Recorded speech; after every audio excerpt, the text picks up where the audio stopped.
everyone, and welcome back to Forever Conscious Research Channel. Hope you're all doing well today. It's been a while since I posted anything. I just haven't had much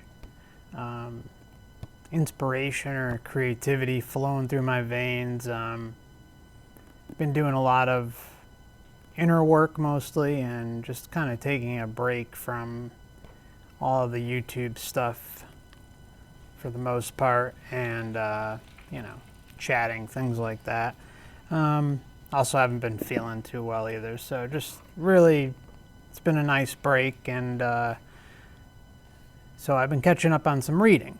And a recent book that I bought a month or two ago is this one right here, A Book to Free the Soul by Yves. Yves Cadoux. I'm sure I'm slaughtering the name, and I apologize. But there's some sections here I wanted to quickly fire off. I'm going to read three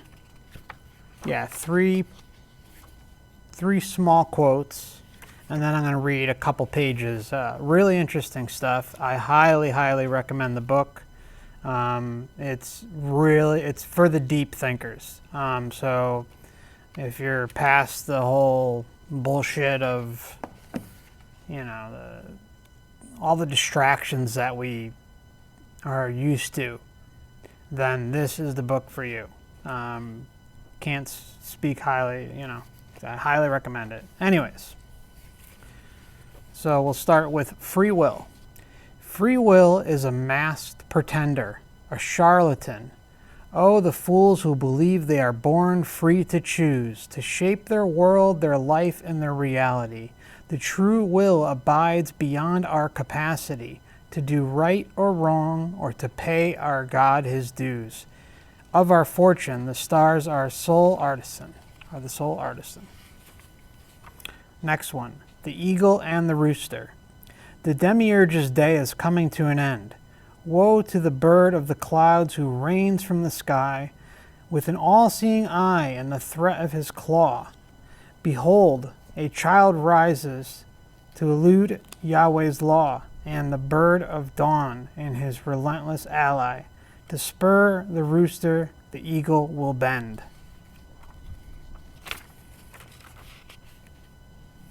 And just so you know, they're not into any religious stuff. Just an interesting quote. Okay, the Heretic's book. To penetrate the winding corridors if you dare. Listen to the whispers and consider this claim. 'Tis better to love doubt than beg for salvation. Hear that again.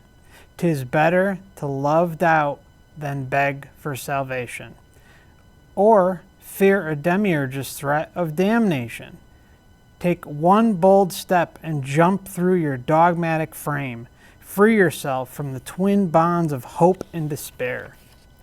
And there's so many other great ones in here. I mean, really. Actually, here's one more. The Administrator. This is a good one. I will be right with you. Wait here. Don't make a fuss. Now take a seat. Someone soon will care. Let me redo this. I apologize. I will be right with you. Wait here. Don't make a fuss. Now take a seat. Someone soon will care to proceed. But first, fill out these forms for evaluation. Pity the managrate of administration. For profits of transhumanism, there is no need. Humans without soul are already handling us. Thought that was a good one. We know that's damn true, right? All right. So this is towards the end of the book. And I'm just going to read you, like I said, it's about maybe 3 or 4 pages. Really great thinking here. I like it a lot, and I think you guys will too. Dear Dominique, I have nothing to teach you. My words are a mirror for you to see who you are. Once you recognize your true nature, your destiny will take care of the rest without me telling you what to do or change. I am a sower, and you are the gardener. The real teacher of life is life itself. There has never been and will never be another. Life coaching is a swindle. Where did the coach get his skills? Even worse than considering yourself sane is trusting your ability to cure the folly of others, right? Your other teacher rests on the heights of your innermost, an angel with an incorruptible, unclouded desire, nested between order and chaos, confined behind the earthly walls of your mind, waiting to be roused. My writings are not mine per se, and essentially I am a scribe. The words I put on the medium come from a deeper stratum than the quote-unquote I of the surface. My function is in regulating like a dam, filtering, partitioning, and funneling the alcatrazes from the depths. Inevitably, the writer waylays his inspiration. If you discover contradictions in my observation, try to reconcile them. The efforts alone will steer you towards that place where contradictions collapse. Be wary of the man who never contradicts himself. It might well be that his intellectual output is so narrow he has no valuable insights to offer. What inspirational teacher can claim on his deathbed to exemplify the aims of his own writings? How many self-proclaimed gurus honestly empower their disciples? Where are the self-appointed spiritual teachers who edify their followers without accepting fees or gratuities? What religion gives more to the faithful than it requires of them? Which so-called magi, occultists, or mystics generally speak to enlighten the powerless rather than duping the elite to obtain favors and prestige? What two-edged sword welds soul to spirit instead of dividing them? To follow in anyone's trail is to go on a blind errand. To adopt a spiritual discipline or carry out exercises to free the mind is to shackle it to the practice or a ritual. Let me just reread that. To adopt a spiritual discipline or carry out exercises to free the mind is to shackle it to a practice or a ritual. You only need to concern yourself with the imaginal evocation of your own myth. More a habit than a skill or a gift, the transcendent ability at the juncture of philosophy and imagination. When you replace anxiety with imaginalization and pursue the silence, your own myth will be met with gnosis. Faith is no virtue but foolishness, a dead end and a trap. You can inspire people to reflect and ponder, but the byways to gnosis can only be walked singly. And I've said that time and time again. This is an individual journey. We're all on it. And the only person that can do it is us as individuals. We can help each other. We can talk about things and go on forever till the cows come home. But if it's not being applied and done pretty much on a daily basis or close to it, there's a lot of if you have a lot of dedication, then you're not going to get anywhere. Guidance from me is a small smidgen in your journey, just like I would go to your channel and you'd be a small guidance in my journey, and all the books and all the other stuff. So it's really important that we all understand that our liberation and freedom solely depends on us as individuals. Sorry, my mouth is a little dry. Kali Gibran poetically summed up the sentiment of the faithful when he claimed that, quote, faith is an oasis in the heart which will never be reached by the caravan of thinking, end quote. Yet the oasis is oblivious to the grandeur. Yet the oasis is oblivious to the grander geological realities and constantly at risk of drying out of existence. The caravan of thinking, however, advances steadily amidst the sandstorm.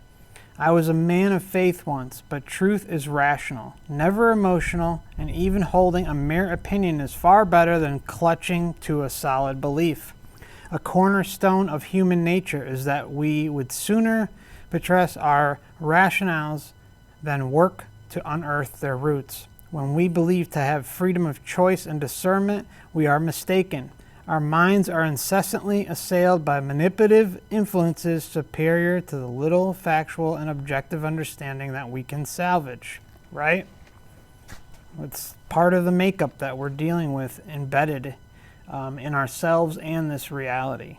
It just comes with the experience here, as shitty as it may be. Aggressive, powerful interests from everywhere seek to promote uncertain short-term advantages at the expense of authentic long-term benefits. In that climate, subscribing to an array of fresh theories of occult plots and intrigues does not make you aware or vigilant. It draws you deeper into someone else's cast of mind. I really think it's important that I repeat that again. In that climate, subscribing to an array or fresh theories of occult plots and intrigues does not make you aware or vigilant. It draws you deeper into someone else's cast of mind. Those cabals are decoys designed to lure you to the labyrinth of anxiety and destitute. With few facts, their promoters weave strings into the extravagant scenarios that distract your attention away from the real perpetrators of deceit. And the elements supposed to disperse the clouds become the fog that clouds your thinking. You cannot build a complete model of reality based on conjectures surrounding unusual, abnormal, or paranormal events. Out of chaos, patterns frequently arise that are no proof of conspiring agents. And when you are busy chasing conspiracies in a world of duplicity and machinations, you are missing the greater unclouded truths available within yourself. You must elevate your ability to judge critically and raise a noetic shield of skepticism to protect your psychical and physical wellness. It is better to exhibit rational doubt toward all things than a pit of absolute conviction and unconditional disbelief against each other. There is nothing more crippling than a certitude. The believers who delve into entirely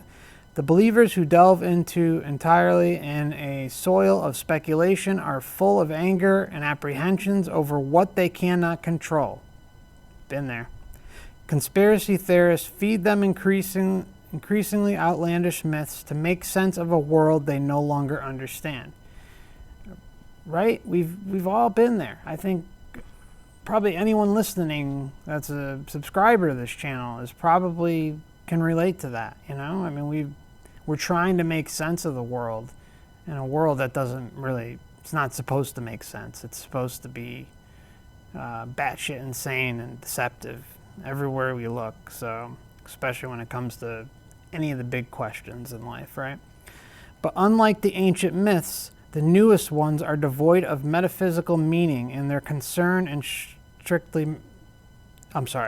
But unlike the ancient myths, the newest ones are devoid of metaphysical meaning and their concern is strictly material.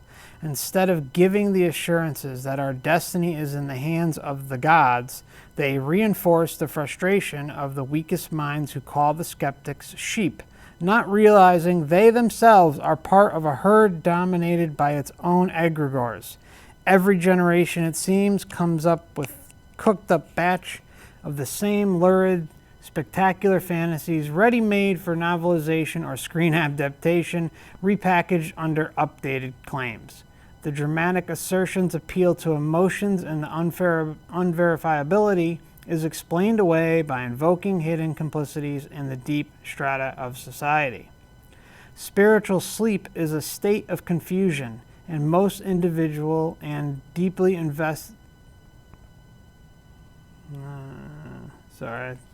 Spiritual sleep is a state of confusion, and most individuals are deeply invested in their confusion because it fills the void they would not face. They say they want to see clearly, but they are not honest with themselves. They say they are awakened, but they have swapped their confusion for that of someone else.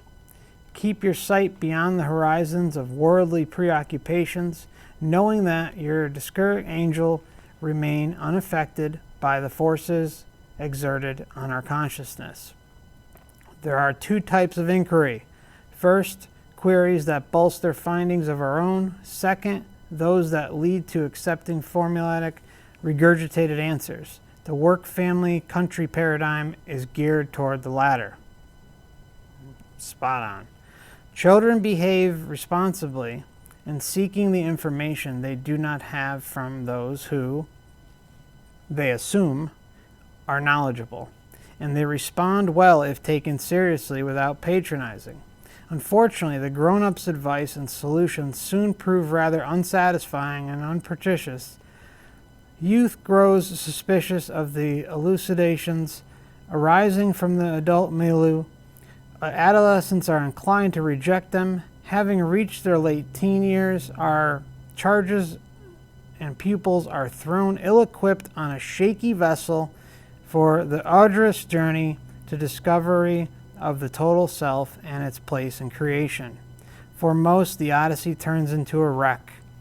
When we learn to customize the asking to the answering, we are deemed a decent citizen, apt to be a conservative or a progressive, to vote, to handle vital decisions. We think we are well informed, whereas we have lapsed into mass thinking, groupthink, right? Even subsystems, self-styled, independent, anti-establishment, fringe-like, nonconformists, and so forth, conspicuously match rigid templates. And this is something I've been saying on this channel since the beginning. They have the boxes set up in place.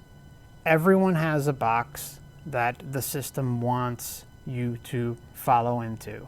And they have set, since the internet, and I would say like the last 20 years specifically, 15, 20 years, they have really done an excellent job at making sure every box imaginable is laid out on a platter for you to all pop into. They've really done a great job. It's incredible. My hat is off to these fucking assholes. It really is, because what they've accomplished in a short amount of time. It's not like it wasn't existing before this, because we all know it has, but it's an all-you-can-eat buffet of fuckery, as I've said in the past. It really is. Never has any truth been unearthed where the masses rush to listen, right? Never has any truth been unearthed where the masses rush to listen. At the same time, the idea that the majority is never right gives credence to conspiracy theorists and lunatics who think they are geniuses because their follies are rejected. The gate out of that impulse is to scrupulously and perpetually question all the assumptions you live by. Doubting everything still prevails as the prerequisite to the questions that evaluate our mind and the answers that liberate our soul. Doubting everything still prevails as the prerequisite to the questions that alleviate our mind and the answers that liberate our soul. Now, a couple more pages. This part says the end of the world. The end is upon us, not sudden, apocalyptic, or cataclysmic, but slow, debilitating, and merciless. What are we going through right now? We mocked a would-be prophet and his followers when on the day he had appointed his promised Messiah did not return and nobody was taken up to heaven. Still, the distraught old fool found reconciliation in extremes, claiming everything he predicted had indeed happened, but on a spiritual, not an earthly plane. We laughed, not realizing the irony was on us. Nothing new, nothing original, nothing different is coming up to surprise us. The past has been copyrighted, trademarked, franchised, and the present is a copycat. Each of the precedent decades had... Each of the present decades had a flavor, a distinctive coloring of arts, architecture, music, fashion, and ideas. The 90s saw the end of the decadal cycle of imagination and innovation. 10 years into the new millennium, we reached a void of creativeness, and progress is defined mostly by consumer-driven, high-tech innovations. Unreflectiveness, vulgarity, bullying, the commonplace, the asinine, and the ugly filled with the vacuum. The collapse of creativity into a vapid, amorphous muddle of culture in the joint custody of the state and the corporation signals an alarmingly accelerated engrossment of spirit into matter. The sublime archetypes have been drained to the last. The future belongs to the digital age of cyber fantasies where our minds will be relieved of anguish while our souls will be tethered without redemption. That's where we're headed. Air is toxic, water is poisoned, earth is polluted, and a raging, devastating fire, the double-edged gift of Prometheus, follows a mankind everywhere we settle. The elements are out of balance, and the sickness is beyond healing. The rich and powerful retreat behind their walls and fences like the wealthy of the ancient city-states, trying to avoid the plague. They parceled the land in myriad little oases. Nonetheless, their fortune is as shifty as the desert sand, as tenacious as mirage. We persist in working to build our future, but apocalyptic visions and dystopian scenarios have replaced futuristic utopias in our collective consciousness. We can wait for the rapture, suffer and die with hope as our sad companion. We can wait for Mahdi and follow the lunacy to our demise. We can wait for the visionaries of transhumanism to fulfill their promises and lull us to acquiescence with the sound of their electronic melodies. I have learned from the beliefs gone by. As Gangmaid and Psyche once did, I seek the redeeming wings to transport me, not to a mythological heaven or an artificial paradise, but to the impossible depths and heights where the gods abide. The last section, just a paragraph, liberation. When the sky melts into the sea at the darkest hours and the lights come dancing on the varnish of the night, it is as if one could behold the scintillus of life. Probably butchering that, I apologize. Liberated at last from their earthly dungeon, journeying into procession to their abode of shine, at the sight of the joyous courage, the soul, enthralled in rhapsodic illumination, strips off her garment of the skin and dives into the infinite ether to join in Henosis, her luciform companion. I know I butchered some of these words, but anyways, that's probably going to wrap it up. Again, highly suggest the book. I got it on Amazon. I think it was 20 or 25 bucks. And they'll ship it through Prime. You might be able to find it somewhere else if you can not buy on Amazon. I always suggest that. Just because everyone buys on Amazon, you might be able to find it on eBay or the author. I've reached out to them and see, maybe it might come on for a talk. I haven't heard back yet, but you never know. There are some future interviews I do have in the works. Some pretty interesting people. And once I get some dates confirmed, I will announce them and we'll have some fun times with that. And I guess that's going to really wrap it up. Thank you for listening and stopping by. Please remember I do have 2 backup channels, Forever Conscious Research 2 and 3. If you could sign up for those, I'd appreciate it. Just in case something happens with this one, at least I have backup. I also have a Twitter, which I really don't use, but again, it's an alternative way for us to stay in touch. And I do have a YouTube account, and I will be also sending everything over to Library or Odyssey, whatever the hell it's called. And I'll be there at some point when I get enough energy to figure it all out and sign up and do all that stuff. So I hope to see you guys soon. I don't know if I'm still just going to take a break for a while or what have you, but I really hope you're all well. Miss you all. Much love and blessings. Stay safe out there. And we'll talk soon.